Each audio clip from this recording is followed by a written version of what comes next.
Hi friends, welcome to AHT times channel. Friends, ఈరోజు మీ అందరికీ ఈ వీడియోలో ఇప్పుడే వచ్చినటువంటి ఒక బ్రేకింగ్ న్యూస్ అప్డేట్ గురించి చెప్పడానికే ఈ యొక్క వీడియో అనేది చేయడం అయితే జరుగుతుందండి. సో ఆ బ్రేకింగ్ న్యూస్ అప్డేట్ ఏంటంటే, మన యొక్క తెలంగాణ రాష్ట్ర వ్యాప్తంగా ప్రజలకు సంబంధించి క్రిస్మస్ కానుకలు అయితే పంపిణీ అయితే చేస్తున్నట్టుగా మనకు సీఎం రేవంత్ రెడ్డి గారు అయితే ఒక అప్డేట్ అయితే విడుదల చేశారండి. అయితే ఈ క్రిస్మస్ కానుకలు మనకు ఏమేమి పంపిణీ చేస్తారు ఏంటి, దానికి సంబంధించిన పూర్తి వివరాలు తెలియజేస్తాను. సో వీడియోని స్కిప్ చేయకుండా లాస్ట్ వరకు చూసి తెలుసుకోండి. అలాగే ఒక చిన్న రిక్వెస్ట్, ఈ వీడియో నచ్చినట్లయితే లైక్ చేసుకొని మన ఛానల్ సబ్స్క్రైబ్ చేసుకొని ఫాలో అవుతుంది. మన యొక్క తెలంగాణ రాష్ట్రంలో పథకాలకు సంబంధించి ఎలాంటి ఇన్ఫర్మేషన్ తెలియజేస్తూ ఉంటాను. అయితే దీనికి సంబంధించి మనకి ఇప్పుడిప్పుడే ఒక నోటిఫికేషన్ అయితే విడుదలైందండి. ఒకసారి ఆ నోటిఫికేషన్ మీకు చూపించి క్లారిటీగా ఎక్స్ప్లెయిన్ అయితే చేస్తాను. ఇదండి నోటిఫికేషన్. యొక్క తెలంగాణ రాష్ట్ర వ్యాప్తంగా మనకి ఏంటంటే క్రిస్మస్ కానుకలు ఇస్తామంటున్న తెలంగాణ సర్కార్ ఇక్కడ క్రిస్మస్ వేడుకలను ఘనంగా నిర్వహించేందుకు అన్ని ఏర్పాట్లు చేయాలని చెప్పేసి తెలంగాణ ఉప ముఖ్యమంత్రి బట్టి విక్రమార్క మల్లు అధికారులను అయితే ఆదేశాలు అయితే జారీ చేశారు.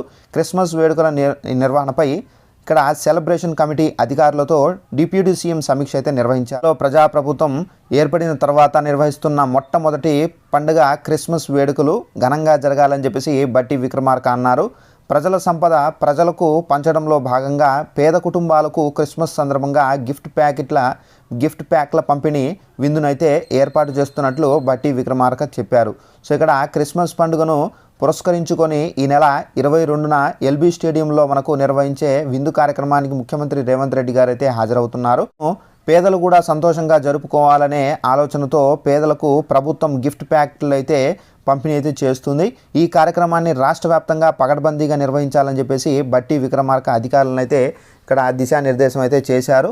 సో మనకు జీహెచ్ఎంసీ పరిధిలోని 200 ప్రాంతాల్లో 500 మందికి 95 అసెంబ్లీ నియోజకవర్గాల్లో 1000 మందికి చొప్పున గిఫ్ట్ ప్యాక్లను అయితే పంపిణీ అయితే చేస్తారు. సో ఫ్రెండ్స్, చూశారు కదా, మన యొక్క తెలంగాణ రాష్ట్ర వ్యాప్తంగా మనకు తెలంగాణ ప్రభుత్వం ఏర్పడినప్పటి నుండి మనకు ఇది ఫస్ట్ పండుగ కాబట్టి సో ఈ క్రిస్మస్ కానుకగా అయితే మనకు తెలంగాణ రాష్ట్ర ప్రజలకైతే ఈ గిఫ్ట్ ప్యాక్లు అయితే పంపిణీ అయితే చేస్తున్నారండి. అయితే దీనికి సంబంధించి మనకు ఏమేమి పంపిణీ చేస్తారు ఏంటని చెప్పేసి ఈ నోటిఫికేషన్లు అయితే ఇవ్వలేదు.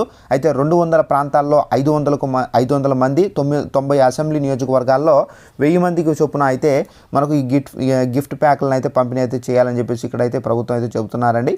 సో ఇదే మనకు రేషన్ కార్డులు ఉండి కనుక మీరు తెలంగాణ వాసి ఉంటే కనుక మీకు ఈ గిఫ్ట్ ప్యాక్లు అయితే అందబోతున్నాయండి. సో మనకు ఏమేమి పంపిణీ చేస్తారు ఏంటి, సో దానికి సంబంధించి ఇంకా ఇన్ఫర్మేషన్ అయితే రాలేదు. సో మనకు కానుకలు అయితే పంపిణీ అయితే చేస్తారని చెప్పేసి ఇన్ఫర్మేషన్ అయితే వచ్చింది.